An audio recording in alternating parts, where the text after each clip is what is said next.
सोनपुर गांव के बाहर एक सुनसान रास्ते पर एक बहुत पुरानी हवेली खड़ी थी। उसकी दीवारें समय के साथ काली पड़ चुकी थीं और आंगन के बीचों बीच एक पुराना गहरा कुआं था। गांव वालों का मानना था कि उस कुएं में रात के समय किसी औरत के रोने और हंसने की आवाजें आती हैं। कोई भी सूरज ढलने के बाद उस हवेली की तरफ जाने की हिम्मत नहीं करता था। कहा जाता था कि वहाँ एक चुड़ैल रहती है जो दिखने में बेहद सुंदर और शांत लगती है, लेकिन असल में मौत का साया है। लोग बताते थे कि वह औरत हमेशा अपने हाथ में एक छोटी सी प्यारी गुड़िया पकड़ी रहती है। बहुत साल पहले वह औरत इसी गांव में रहती थी। वह दिखने में मासूम थी और बच्चों से बहुत प्यार करती थी, लेकिन एक रात किसी ने उसे धोखे से कुएं में धकेल दिया। उसकी मौत के बाद उसकी आत्मा उसी हवेली में भटकने लगी और धीरे धीरे वह चुड़ैल बन गई। एक बरसाती रात शहर से आया अर्जुन नाम का युवक रास्ता भटक गया। बारिश तेज हो चुकी थी और उसे कहीं शरण नहीं मिली। तभी उसे दूर से वही पुरानी हवेली दिखाई दी।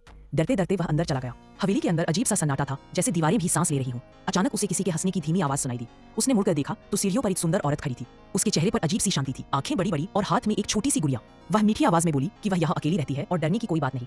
अर्जुन को सब कुछ अजीब लग रहा था, लेकिन उस औरत की आवाज में ऐसा आकर्षण था कि वह चाहकर भी मना नहीं कर पाया। औरत ने अर्जुन से कहा कि उसकी गुड़िया कुएं के पास गिर गई है और उसे निकालने में मदद चाहिए। दोनों धीरे धीरे कुएं की तरफ बढ़े। जैसे ही अर्जुन ने कुएं में झांका, उसके रोंगटे खड़े हो गए। अंदर अंधेरे में कई चेहरे दिखाई दे रहे थे, डरे हुए, रोते हुए और तड़पते हुए। तभी पीछे से उस औरत की आवाज बदली। उसकी आंखें लाल हो गईं, उसके पैर उल्टे हो गए और उसकी हंसी डरावनी बन गई। उसने कहा कि अब अर्जुन भी उसकी गुड़िया बनेगा। अर्जुन चीखने ही वाला था कि गुड़िया उसे हाथ से फिसलकर कुएं में गिर गई। उसी पल हवेली में भयानक चीख गूंजी और सब कुछ अंधेरे में डूब गया। अगली सुबह गांव वालों ने देखा कि हवेली के कुएं के पास एक नई गुड़िया पड़ी है, जिसका चेहरा बिल्कुल अर्जुन जैसा है और हवेली की खिड़की से वही सुंदर औरत हाथ में पुरानी गुड़िया लिए डरावनी मुस्कान के साथ सबको देख रही थी।